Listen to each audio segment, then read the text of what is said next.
Grow your own, eat your own. It's not hard, you can do it. Grow your own, eat your own. It's not hard, you can do it. Yeah, yeah. Yeah, yeah. Okay, guys, I am putting the shade cloth up. It's 50% shade cloth. And you can see here the tomatoes are about 7 feet. So I'm gonna have to cut them down. The highest point of a tomato is about right here. So I'm gonna cut it about right here. Brian, you wanna come and get it? Oh man, I'm gonna have to lose these 2 tomatoes up here, but it is what it is. So I cut that off, and I'm gonna have to cut this off right here, and here, and here. It's too hot here, guys. It was 100 degrees yesterday, and it's a sucker, so I'll go ahead and take it off. I'll take these off. That way they won't be just backed up into the shade cloth. I'm gonna go in here and I'm gonna start cutting. Brian, you're supposed to be picking this up. Because right now, my objective is not to get more tomatoes to produce. It is to let the ones that are already on the vine ripen. So we're gonna cut this down to about 5.5, 6 feet and put the shade cloth on. Okay. It's very difficult to grow in my garden zone 8A, Mesquite, Texas, because we have a long rainy season from April to June, and then we immediately go into our drought and very hot weather conditions. And we have temperatures over 100 degrees. So the first thing I'm going to share with you is I have to shade my garden the best way I can to lower the temperature by not letting direct sunlight hit the plants. You know, over the garden beds, and in the greenhouse, there's a cover. And we do that to lower the temperature and so that the crops don't burn up. It's just too hot to grow certain things. But I've been living in gardening in this spot for 30 years. So let me share with you 5 easy and cheap crops that you can grow in this heat. And the reason why I say that the crops are cheap is because I save seeds, and that's like printing your own money, guys, and you can just keep producing food from year to year. Save those seeds. So now we're not cutting any more yellowing leaves off. All we were trying to do is to get our tomatoes to get bigger and to get them to ripen. Understand, Brian? Yes. We have plenty of tomatoes in here. Can't hardly see them because they're the same color as the branches, but it's plenty. Okay? I see one. Yeah, it's a lot of them. Look, Right here. Let me start counting. 1, 2, 3, 4, 5, 6, 7, 8, 9, 10. It's a lot of them. Okay? There's lots. You said what? There's lots. Yeah. Okay. So now I'm gonna take this little thing off right here, and this little thing, and this branch down here. It's not gonna make anything. Okay, so you can get all those branches up for me, please. And then we're gonna put the shade cloth on. And we didn't even start counting all the tomatoes over there. Okay, guys, so I'm cutting off more off the tops of these plants, topping off the tomato plants because we cannot get the shade cloth on them. You're going to stay on the plants, right? Move back, please. Okay. See how much cooler it is under the shade cloth? Yes. Woo! Ow. Owie. Okay, as you can see, guys, up under here it's Tent City. We've got shade cloth on the top and down this side.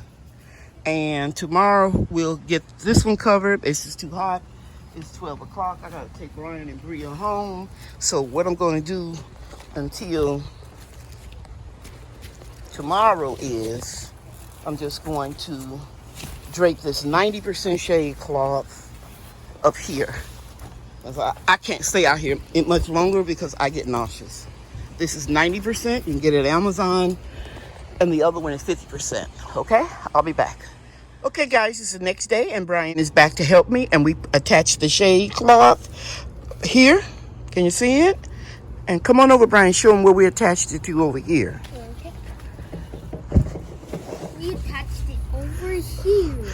And see, what we use are these steel T-posts and little clips. You can get them at Home Depot or Lowe's or any hardware store, I assume. Okay, so a couple of weeks ago, I started some more seeds outside when it wasn't too hot. It was around 80 degrees. You know, we had a couple days at 90 degrees, but nothing really, really major. But we had a lot of rain, so they were sheltered up under my patio. And now I'm going to show you how I'm going to pot them up, how I'm going to shade them until it's time for me to pull the tomato crops and insert these seedlings I'm preparing for my summer crops. So, guys, what I'm doing right now is I'm just taking some potting mix and I'm going to pot up these okra seedlings right here. So I'm just going to squeeze this right here. And okra is finicky. It doesn't like to be separated. I actually should have done this sooner. So I'm going to take some soil and just put it in there and let it have a temporary home until I harvest and pull up all of the tomatoes. Gently separating them, digging a hole, dropping it in. You got it? Yes. And so you see these two leaves right here? You can just pinch them off, guys, because they're going to drop off anyway. And then we want to just try to firm up the soil around it. And eventually they will stand up because this stalk is going to get bigger and bigger till it turns to a real tall plant. I like that one much better. So I'm just going to gently try to separate these two. You got both of them? Yes. And then we're going to take some of this soil out. Put this one right here. Nope, it won't let me do it. Let me take more out. There we go.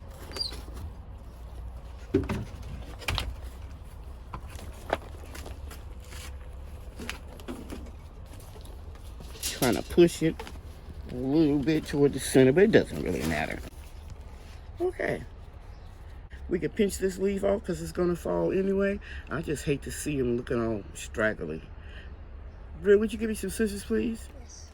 So I'm just going to go ahead on and nip this off with some scissors. That'll keep me from having to do it later on or it dropping off. I'm going to leave it there for compost. Okay? So I got this pretty much in the middle, and then I'm going to try to hold it up a little bit. That's better. I could have left that in there. So when I get ready to plant these, I'm just going to dig a hole as big as this whole pot and drop this in here. Drop it in the hole so the roots won't be disturbed. That's the thing about okra. You cannot keep disturbing the roots. After you've gardened for a while, you'll know which ones are finicky and which ones are not. Some people don't even like to start okra in pots because it's so finicky. Okay? All right. In addition to the okra seedlings I showed you that I potted up, I have some okra growing out here. It's leaning over because I just watered it. And I have some okra growing in the garden bed in the greenhouse. In here, I'm just going to loosen it up. Get my hands in here. Turn it upside down. Good vigorous root system. I'm going to try to put one here in the pot and these two in another one. You feel me? So I'm just going to try to gently break it apart. I'll put this one right here. Let me take some more dirt out. Put more soil in.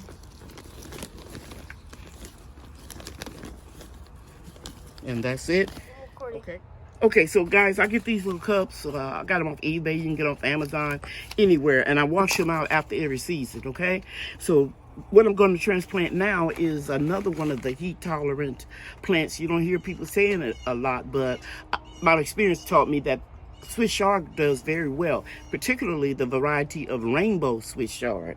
So I have these seeds. So I put these in these peat pellets. Now, I wasn't a big fan of these when I used them years ago, simply because you see this material? This material didn't come off so easily years ago. They have improved it. Now, according to Jiffy, you can just put this down in the soil because that is just peat. And now I'm just going to put some good potty mix around it. Press down. Isn't that easy? We'll fill up another pot. And you can see I've used these over and over. Different labels, okay? Okay. And just in case you didn't see me peel this one off, it peels so easily. It used to wouldn't do that. And a young lady named Cheryl, her YouTube channel is At Home with Cheryl, and I saw her using them, and she was kind enough to send me the exact ones that she purchased.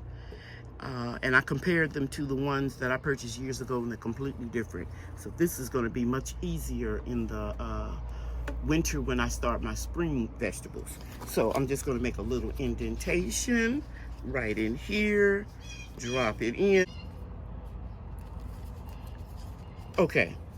Another cheap, easy crop to grow are peppers, any kind of peppers, bell peppers, sweet peppers, hot pepper, jalapeno peppers, chili peppers, habanero. They all grow real well in the heat. This is the only one I have in a container. The rest of them are in the greenhouse under the shade cover, and they will be growing all summer long and up into the winter, unless it gets freezing. Or a power outage or something like that. And then last but not least, the showstopper, our sweet potatoes. I have a video, I'll put it in the description box when I planted them. When I planted the slips, these take heat very, very well. And I have some sweet potatoes growing in another area. And I showed you when I first planted the slips that I was going to train them to go up this trellis, and they're doing very, very well. Do you have something you want to say? Yes. What? The sweet potatoes are very good. All right. Thank you, Brian. Okay, so Bria and I are going to harvest some tomatoes, and you're going to get the ones right there, Bria, that are almost ripe. Very good. Even if they're almost ripe, but not green ones. No green ones. This is a big tomato. Very good. Nice. Okay, here, look. We got two right here we can take. Yeah. We don't care about yellow leaves at this point. We're just going to start harvesting every day. Okay, let's see if we can harvest some over there. No, they're not ripe. Okay, guys, Brian and I went in the greenhouse. We harvested a few of our tomatoes. This is my favorite one here. Not my favorite, but one of my favorites, a manna orange. Okay? Very sweet tomato. All right, thanks, Brian. We certainly hope you enjoyed this video. If you haven't already, please like and subscribe. I love you, and God loves you too. Bye now.